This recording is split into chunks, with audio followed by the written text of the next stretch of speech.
Good evening, ladies and gentlemen. Welcome to Calls. This is the 2024 Arnold Palmer Invitational Initial Research Show.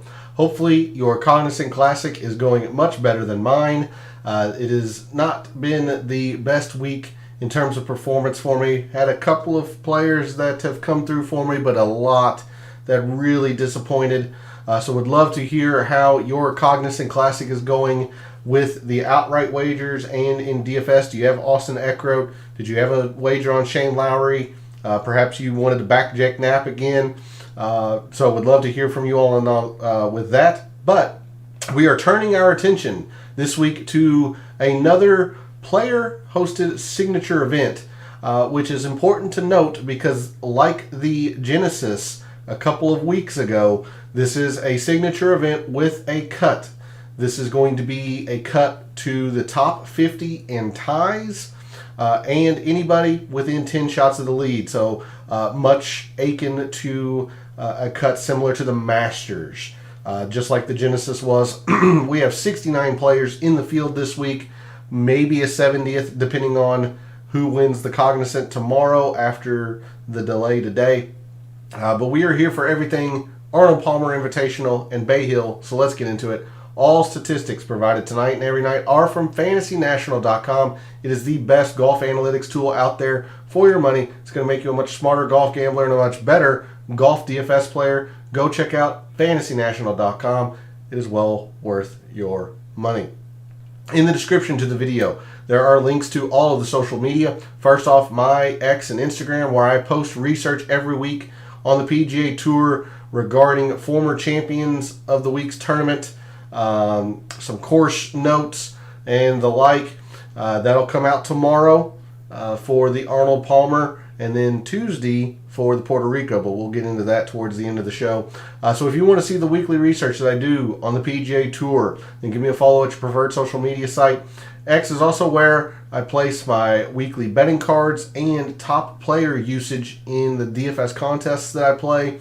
So if you want to see those pieces of information, then give me a follow over at X as well. And then lastly, for social media, Gabe's X handle is in the description. He writes a very good article called The Fringe. It's a great way to start your week of preparation. And if you are a subscriber to his article, which is free to do, by the way, you're going to be able to join us in his Substack chat as we continue the DFS talk over there after calls on Wednesday evening. He's gracious enough to host me over there. So a lot of great information available to you on Wednesday nights, and the only way you're going to be able to join us is if you are a subscriber to his article. So I highly suggest you do so and go show him some support. Follow him over on social media. Subscribe to that article. Again, it's free to do. Lastly, we're live. Chat's open. In addition to, as I mentioned, how your Cognizant is going at the moment. What do you know of Bay Hill? Who do you think has the upper hand in the early portions of your research this week? So would love to hear from you all in the community. Do you have any live outrights? Do you have any fantastic lineups going? So would love to hear from you all. But let's do our initial research for the 2024 Arnold Palmer Invitational. And we are going to start, as we always do on a Sunday evening, over at the GCSAA Tournament Fact Sheet. Bay Hill, very, very well-known course on the PGA Tour. Been on the Rota for a long time now, also known as Arnie's Place, hence the branding of Arnold Palmer Invitational. We are in Orlando, Florida. So again, the second of 4 weeks on this Florida swing. Now, Arnold Palmer was not the original architect, but he had a major hand in renovating it in 2009 when the course went through some drastic changes. It has gone through a few renovations since then, but the major course-changing renovation was in 2009. Bay Hill is long and difficult. That's the best way to sum it up. Par 72, measuring over 7,450 yards. In fact, 7,466 to be exact. Stimp meter, this is the lowest stimp meter I have seen for Bay Hill in a long time, noting here at 12. We've seen figures as high as 13 or even 13.5 in prior GCSAA tournament fact sheets. This would be more in line with fast greens, but as we'll see when we go through the historic conditions in Fantasy National a little bit later, most of the time these greens are lightning fast, or lightning speed I should say. Most of the time they are lightning. So regardless, we're going to be looking at some very, very fast Bermuda greens. Some other statistics or notes around Bay Hill. The greens are pretty darn large. 4th largest on average on tour, 7,500 square feet. But even though they are so big, they are pretty difficult to hit. And we'll talk about why and what adds to the difficulty around Bay Hill. But some very large greens, but they are undulating, a little bit slopey, and again, usually playing extremely fast to lightning. The acreage of fairway is a bit misleading. There is a lot of fairway here, but these fairways tend to slope as well, and there is a lot of trouble off the tee here. You will hear throughout the week how driving is just a premium here. Not necessarily on the distance, accuracy as well, just off the tee is going to be a big factor this week. You see 9 holes with water in play, and a lot of that does come into play off the tee. Probably an average amount of bunkerage, 84. And again, the 9 holes with water in play. We are on Tiff Eagle Bermuda again, just like we are this past week, or we were this past week at the Cognizant Classic. So we're going to be looking at the same courses in terms of putting statistics. When we get to that, we are on Tiff Eagle Bermuda. The fairways in the rough are rye overseed, again, very, very common on the PGA Tour. Now, a lot of times this rough can grow to about 4 to 4.5 inches in terms of depth, which makes it very, very difficult to play out of. Right now, they have this listed at 3, which my guess would be still long, but not as difficult to play out of. We've got a few notes here, mostly regarding El Nino, which we saw the effects of today, the 4th round of the Cognizant, and how there was just a 2.5 hour deluge at the Palm Beaches. But there's a look at Bay Hill in terms of a GCSA tournament fact sheet. Again, the biggest takeaways here, we're looking at a long course again this week. Par 72, we're looking at some very, very fast, even lightning Bermuda greens, specifically Tiff Eagle Bermuda. Off the tee will be a big factor as 9 of the holes have water in play. And of course, Arnold Palmer was the main renovator in 2009, although he is not the original architect. But there's a look at Bay Hill in a tournament fact sheet standpoint. We're going to move to Fantasy National now, get a feel for the players who are in the field this week. Again, right now there are 69 players in the field. There could be a 70th depending on who wins the Cognizant tomorrow. The one player who was qualified to play and has chosen not to play is Tony Finau. Tony Finau has decided not to play the Arnold Palmer Invitational. But otherwise, in the past 12 months or 36 rounds, our top performers in the field this week: Rory, who had a pretty solid showing at the Cognizant, Ludwig Aubert, Morikawa, Xander, Eric Cole, Scotty Scheffler, Victor, Adam Scott, Sahith Theegala, JT Poston. There's your top 10 in terms of total performance. One thing that we know that we can look at just off of the GCSA tournament fact sheet, let's look at long courses. We're probably going to have to expand this to 2 years, as the most rounds is 23, and a lot of players have, in the low teens in terms of number of rounds. So in the past 2 years, or 36 rounds, which Sahith Theegala is the only one that has 36. But on long courses, in the last 2 years, our top performers in the field this week: Scotty Scheffler, Sung Jae, Xander, Max Homa, Matt Fitzpatrick, Colin Morikawa, Corey Connors, Chris Kirk, Victor, Rory, and Nikolai Højgaard. All right, don't want to do too much as of right now. We're definitely going to be looking at this filter after a while, but I want to go through a couple of other things before we do that. Mainly, let's go to the course breakdown in Fantasy National. Take a look at Bay Hill from a scorecard and graphical view.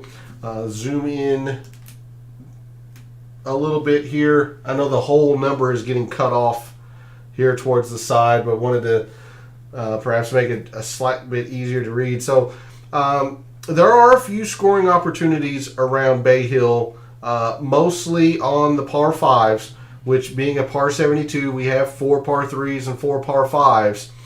So you see the very short par 5 16th playing to a half a shot under par, got a quarter of a shot under par, and a very good eagle rate here as well, almost 5%. A quarter of a shot, as I mentioned, 2/10, 1500ths, but you see it very, very quickly gets close to par. In fact, the 13th most difficult, or said another way, the 6th easiest hole plays to exactly par. So that tells you just how many shots over par Bay Hill plays. We take a look at some of the more difficult end of the course, or in terms of the spectrum. 2/10, a quarter of a shot over par, 2/10, the par 4 18th, 3/10 over par. Lots of bogeys and a couple of holes where double bogey comes into play very quickly if you are not on top of your game. So a lot of good variety of holes as well. Now the length of the course comes into the par 3s. I want you to take a notice of this. This is going to be a very big theme throughout this week. The length of the par 3s. The first par 3, 231 yards. The shortest par 3 here at Bay Hill is at 199, 215, and 221. Those are your 4 par 3 lengths. So if the shortest is at 199, at least on the scorecard, you can imagine when tees and pins get moved, very easily all 4 of these par 3s will measure over 200 yards. So that's going to be a big focal point, especially when we talk about par 3s this week. But there's a look at Bay Hill from a scorecard view. Again, par falls right on the 13th most difficult or 6th easiest hole. So lots of holes that play over par. We move to strokes gained by shot type for various portions of the leaderboard. You see iron play, pretty darn important. Of course, if you're playing well, you're going to be making some putts. But off the tee is outweighing around the green by about 1/10 of a shot.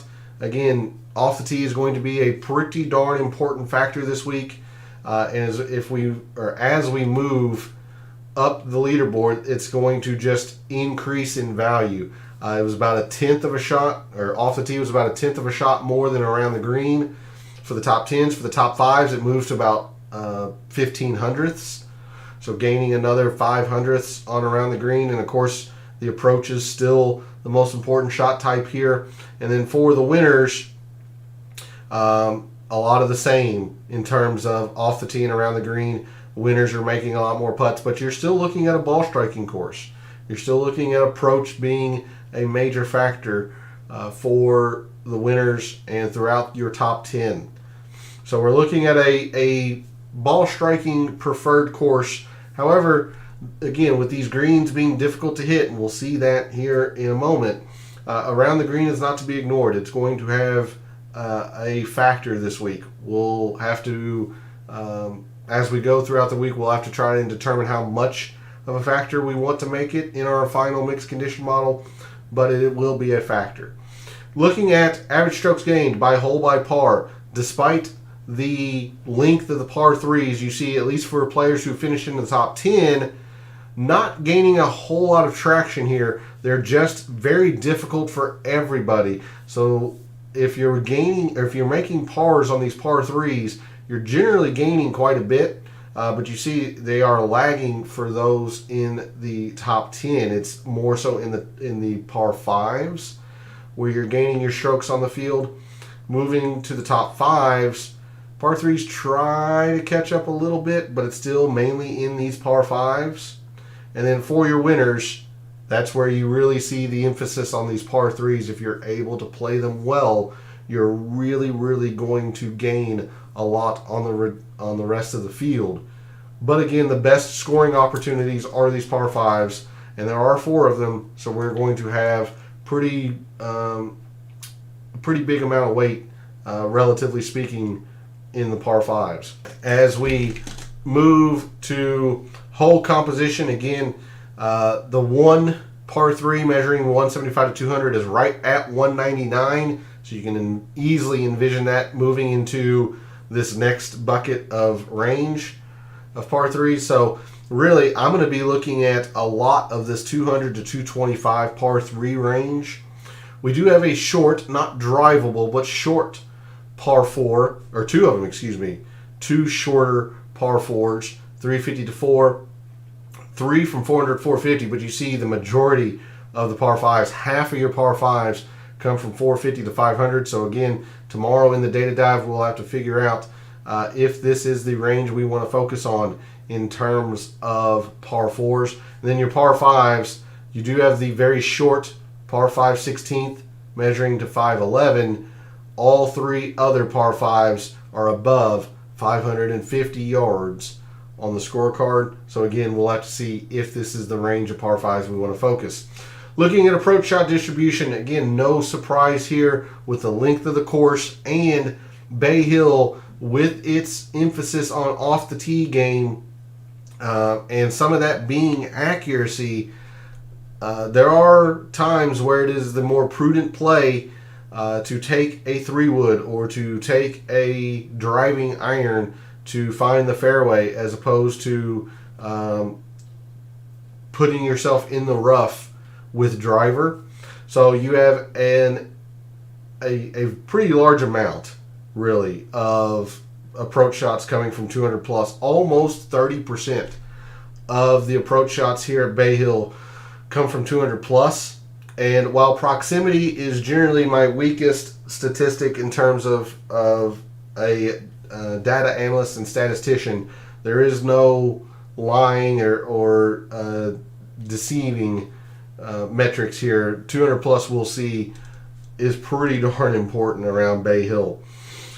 Historic cut line, again, Bay Hill is just difficult. You see the historic cut line is played pretty well over par every year except for 2015 when it dipped to -1, and that's the easiest it's been. Hovers in this +3 range most of the time, anywhere from +2 to +4. Again, being in Florida, we will have to see or pay attention to the weather forecast throughout the week, and we'll start doing that tomorrow at the beginning of the show. But we're looking at a difficult course here and a difficult tournament, with +3 generally being the average cut line. Scoring distribution, now you do have a few birdies around here. Again, the par 5s, the 4 par 5s present really good scoring opportunities. Both of the short par 4s present pretty good scoring opportunities, but you've got just or almost as many bogeys as you do birdies, and that doubles bar is quite visible, whereas the Eagles bar is non-existent. So you stack up the over par scores with the under par scores, or compare them against the under par scores, you're looking at more scores over par than under par. Driving accuracy. Now, I don't want to call this misleading. Just understand that there's an emphasis on accuracy here, despite the length of the course, and this is why just off the tee in general is going to matter this week. So driving accuracy here about 65% or 64.5%. There is a premium on accuracy around Bay Hill. Players generally don't want to mess with the rough that we're going to skip ahead and do a sneak peek here, is generally defined as long. It's generally pretty darn difficult to play out of, and players don't want to mess with that. So accuracy being a premium. Green and regulation, even though these are the 4th largest greens on average on tour, you see the difficulty of hitting these greens. Only 60% here versus 66% at the average tour event. Again, adding to the difficulty of the course. They're not easy greens to hit. They're usually fast. They're usually firm.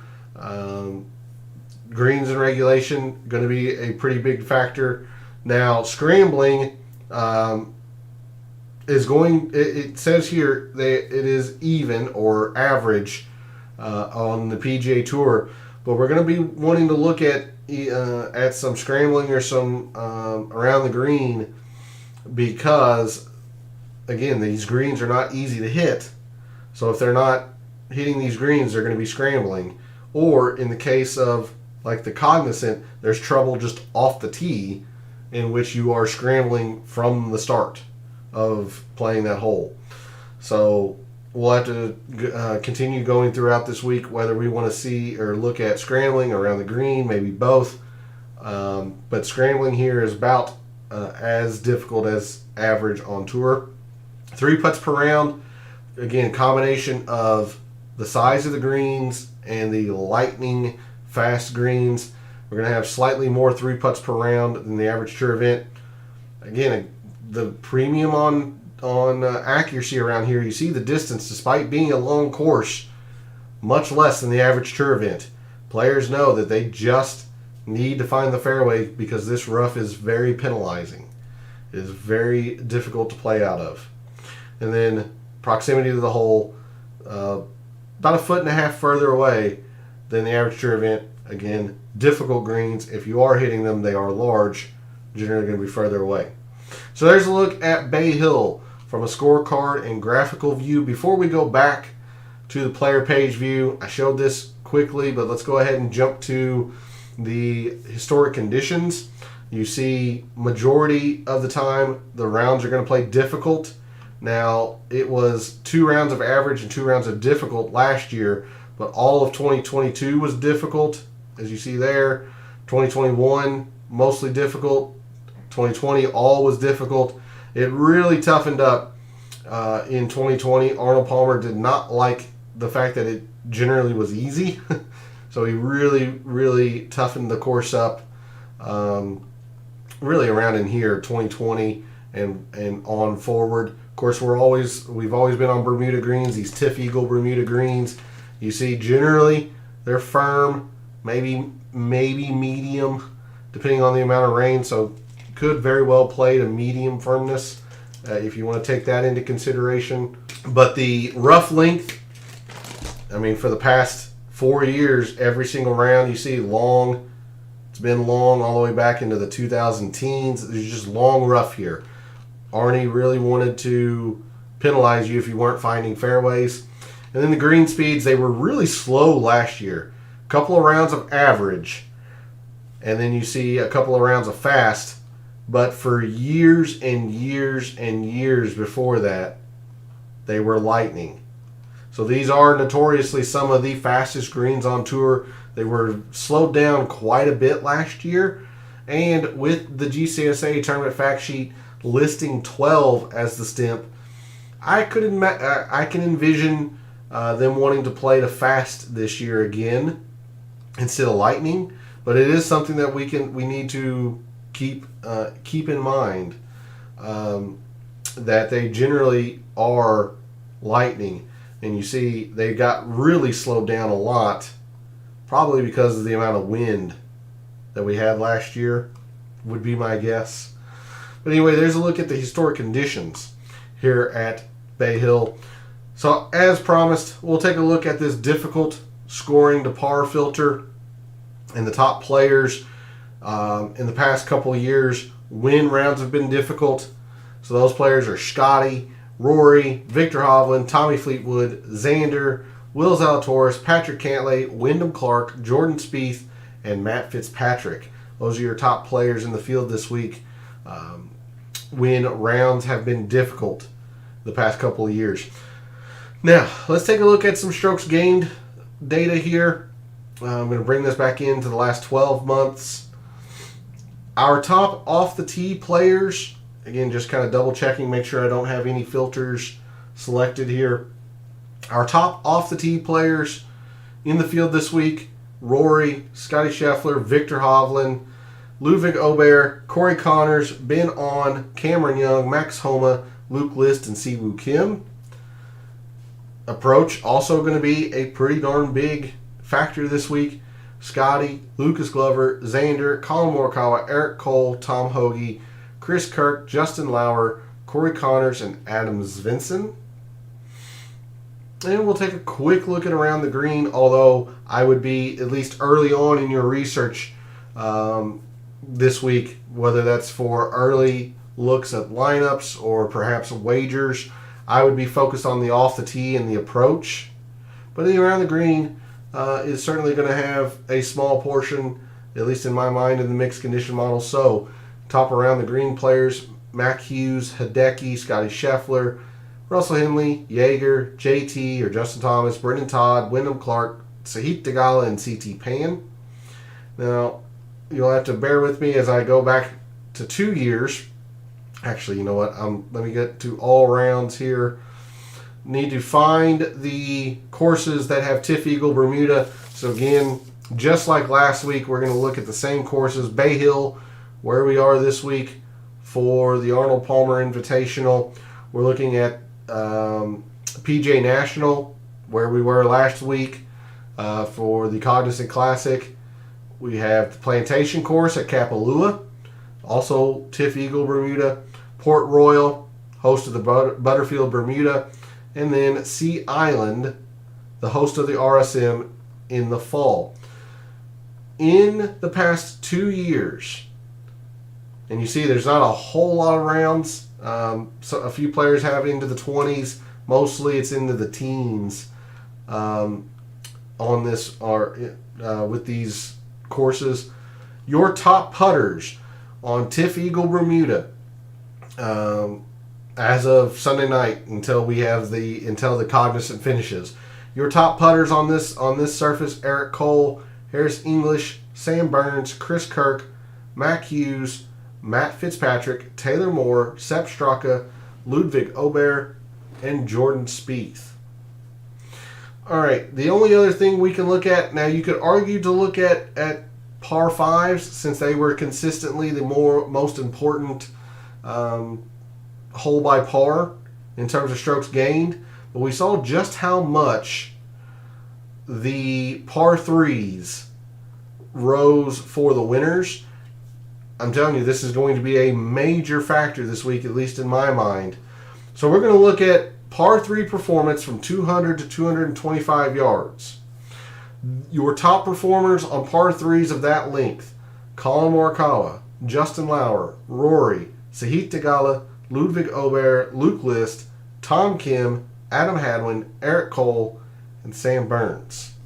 So that's a very good way to start looking at some players this week. See who plays these long par 3s well. That'll also help you in terms of your 200 plus proximity. So give these players a pretty big consideration when odds come out tomorrow in your wagers, or at least to start your thought process on that. All right, let's go ahead and move to the tournament history of the strokes gained total tab. Your performance, specifically here at Bay Hill, past 5 years. Our strokes gained total leader, I was going to zoom in, but doesn't look like I'll be able to, and to keep the names on the screen. Your strokes gained total leader, Rory, has played very, very well. Generally loves playing the Arnold Palmer. 4 top 10s, 2 top 5s, including a runner-up. His one finish outside of the top 10 was a top 15. Just has played extremely well here. Matt Fitzpatrick has played extremely well here. And what did I mention about the Cognizant? Anytime it's difficult, anytime that pars are good scores, Matt Fitzpatrick's generally somebody you want to look at. You see his performance here at Bay Hill has been very, very good. A runner-up, 3 other top 10s, and a top 15. Sungjae did not play well this past week at the Cognizant, but generally is somebody who has played well on these types of courses, these difficult courses. Pars are good scores. He's played well here in the past. Scotty Scheffler, winner in 2022, has been amazing here. Again, no surprise with all the premium on ball striking that Bay Hill presents. Chris Kirk. Keegan's been good, especially in the last 3 years. Max Homa, your defending champion, who's only played it one time, and you'll see tomorrow, at least a little bit of foreshadowing here. He's a little bit of an outlier in the sense of only having played it once and winning, having no prior experience with Bay Hill and then winning. That is very, very, very rare. Very rare. You see the majority of these players who have played well generally have quite a bit of experience around Bay Hill. But there's a look at your top players in the last 5 years here at Bay Hill. Just a couple others here. Victor Hovland, 3 years middling, but he's really gotten elite the past couple of years. Jordan Spieth has a couple of top fives. Harris English has been very good here. Tommy Fleetwood, 4 for 5. Hideki, 4 for 5. A little bit less in terms of the elite finishes, but still a couple of top 20s. Will Zalatoris is 3 for 3. The other end of the spectrum, players who have not played Bay Hill well. Brian Harmon, 0 for 3. JT Poston, 1 for 3, including a clunker 5 years ago. Lucas Glover, 2 for 5. Seamus Powers, only 1 for 2. Sepp Straka, 0 for 4, despite being one of the top putters on Tiff Eagle Bermuda. 0 for 4 here. So something about this course just does not seem to fit his eye. Justin Rose has been really bad here. 1 for 4 with a withdrawal. Lee Hodges, 0 for 2. Wyndham Clark, surprisingly, at least to me, considering this is an off the tee and ball striking course, and that's generally what Wyndham Clark's known for. He's only 2 for 3. Really, really poor made cut, miscut, and a middling finish. C.T. Payne and Cam Davis both 0 for 3. Luke List 1 for 4. So Bay Hill tests every facet of your game. Luke List, traditionally not a very good putter. All-world ball striker, not a good putter. You see the combination there, not performing well. Sepp Straka, generally very good with the around the green and putting. Maybe not so much with the off the tee game. He struggles here. So really, it's your players that will excel at every facet of their game. Think of Matt Fitzpatrick, a Rory, Max Homa, who's played well here. Victor, I know he is much maligned for his around the green game, but he has gotten much better with that, and you see the performances he's had the past couple of years thanks to the improvement in the around the green. So there's a look at your top performers at Bay Hill the past 5 years. That's a good segue. We're going to go to Microsoft Excel. First thing we're going to look at is the Arnold Palmer and Bay Hill compared with other courses, or the average full field course on the PGA Tour. Again, off the tee, a major factor this week. 26% more important than the average full field course. Combination of distance and accuracy. We're just needing good off the tee players.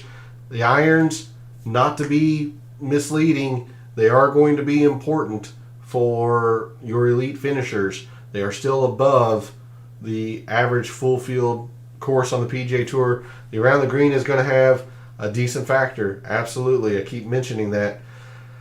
Don't know how much, but we can't ignore the around the green. 10% more important. Now the putting is lagging a little bit, especially for your top 30 finishers. It is lagging a little bit. I really do think of the Arnold Palmer as a ball striking course, and to be able to scramble around knowing that missed screens are just going to happen. So pretty big emphasis in these two, and some around the green as well. Now, despite the average driving distance being less here, if you are able to be long and accurate off the tee, you see it really does help to finish in the upper portions of the leaderboard, and that's why the off the tee is carrying a massive amount of weight. Distance is going to be a little bit, is as long as you are accurate, and that's why I don't think I'm going to look at driving distance by itself. I'm just going to have quite a bit in off the tee, because it's not just the distance. You have to be somewhat accurate as well with the amount of trouble that's in play. You can't be spraying it everywhere like you were, or like you could be at Corrales or down at Vallarta, whether that are extremely wide fairways. These fairways are technically wide, but there is plenty of trouble off the tee if you are extremely wayward. So that's why despite the fact that you're looking at a huge number here in distance, I don't think I'm going to use distance by itself. I'm just focused on off the tee. Greens, good drives gained. You see the good drives gained, 6%. So that's probably another statistic that we'll probably look at in the driving and greens page view. As I would expect, or at least my first thought process, if a course is hard, you would think bogey avoidance, because pars are generally good scores. You see the extreme weight tipping in favor of the bogey avoidance versus the birdies gained, much like what we were this past week at the the Cognizant, much like Riviera when bogey avoidance was the big factor there. Pars are good scores. If you're able to get pars, you're going to be gaining strokes against your playing competitors. So bogey avoidance is going to be something that we're going to want to look at. Now, we saw this in terms of graphs in Fantasy National. The par threes were pretty small in terms of strokes gained, especially for your top 10s and your top 5s. Now, the winners gained quite a bit in par threes. But as you moved down the leaderboard, it wasn't necessarily as important, and that's reflected here. 19% less important. But again, the main reason why I've been so singularly focused on the range of par threes I have been, look at this astronomical number here. 110% more important the length of the par threes here versus at the average full field course. The par threes 200 to 225 at Bay Hill are just the be all end all. And you think about the four lengths of the par threes here again. The shortest is 199. Very, very easily could play into the 200 to 225. The longest is at 231. Again, moving tees and moving pins. You could easily see that falling into this 200 to 225 range. The others are at 217 and I think 221.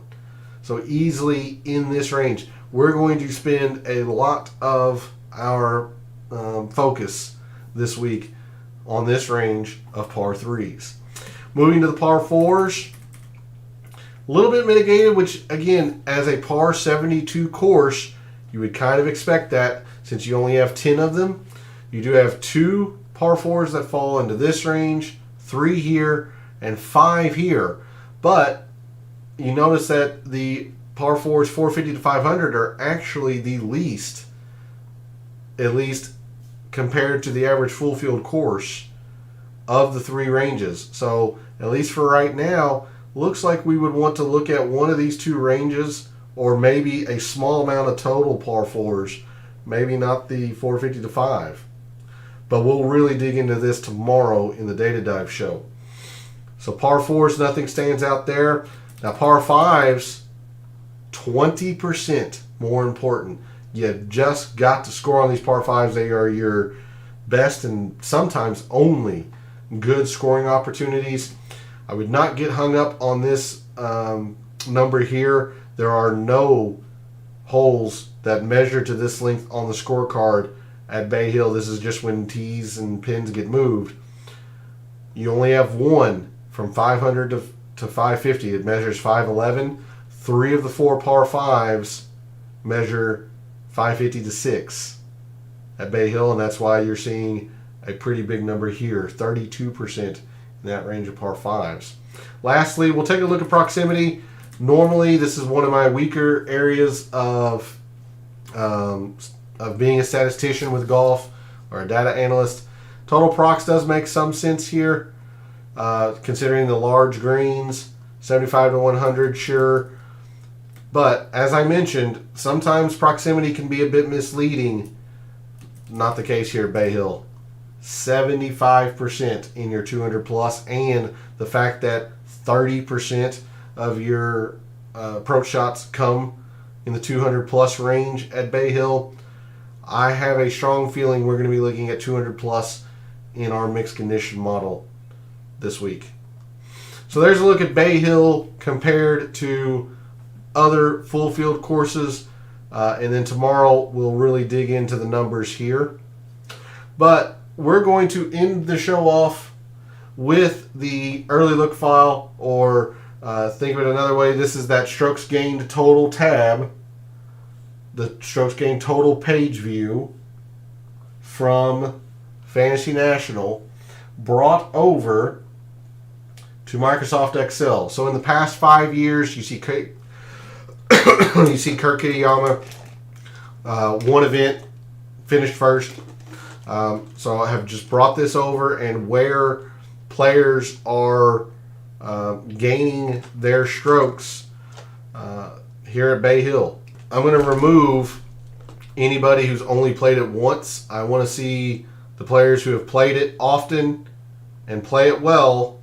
What do they do well? Starting off with off the tee, looking at 13 players here who have played it multiple years and have averaged the top 30. Only one player negative in off the tee. It's Harris English. You got some big numbers in here. Griot with a 5. Cam Young with 4.5. This is a 2.3. The approach, much the same. Only one player negative. This is a 2.2. So huge factor in ball striking. Around the green, a little bit less so. You've got some pretty poor performances in here. This is a 1.2. Now, Griot is not putt well here at all. He's going to really sink this average. But you got a few players that are negative as well. Victor Hovland, Cam Young, Scotty Scheffler. So this comes out to a 1.1. So really you're doubling in terms of ball striking versus short game. And that's generally what I think about Bay Hill as well. Yes, the around the green will have a little bit of a factor, a little bit. But I generally think about off the tee and approach, particularly off the tee. Moving over to distance and greens and good drives. Again, you got a couple of players negative here. But you have a couple of players massive in distance. Rory and Cam Young. Again, I'm mainly looking at off the tee, because you're going to have to combine distance and accuracy here. So, more so looking at just off the tee in general. Fairways, again, I just don't see a lot here. I'm looking more so probably in the good drives gained. Probably. This is a 1.9. Good drives is a 2.4. Greens gained, 2.2. So, yeah, only 2 players negative in terms of good drives gained, and they're fairly close to field average, Spieth and Young. So I'm thinking probably good drives gained is what I want to look at in this page view. Going into the scoring. Now, Spieth's been more into the birdies. Scheffler, birdies. Matt Fitzpatrick, he's played extremely well here. All into the bogeys. Rory's been even. Sungjae bogeys. And bogeys. Jason Day bogeys. English. So, we look at this. It is surprising to see not a single player negative in the birdies. This is a 2.5. Bogey avoidance is a 2.1. I'm still thinking bogey avoidance just because of what we saw over here and the massive disparity between birdies gained and bogey avoidance. But might be another situation like we did this past week for the Cognizant. 5% in birdies gained, 10% in bogey avoidance. All right, par threes. Despite my emphasis on the 200 to 225, the players who have played it the best have been fairly middling to maybe even poor with it.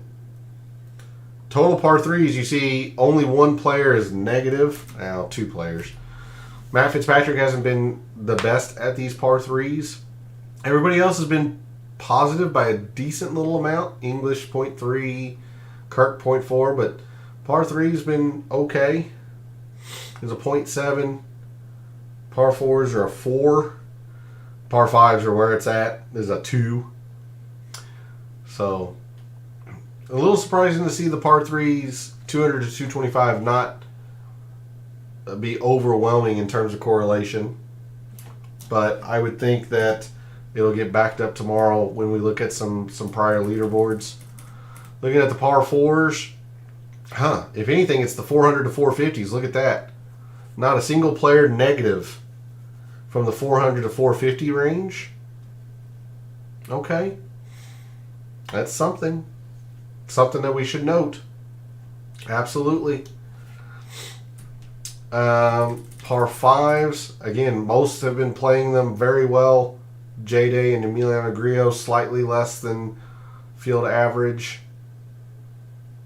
The 550 to 6s look like they would be the range. A couple of players, decently negative, but this is a 1.2 versus a 0.4. So it looks like this range of par fives is where a lot of this is being accrued. And then lastly, let's take a look at proximities. Again, surprising considering the lack of correlation really with these players who have generally played it the best, and the lack of par threes 200 to 225 success, lack of 200 plus success really here. Not a whole lot of correlation. You got some pretty deep negatives. Okay.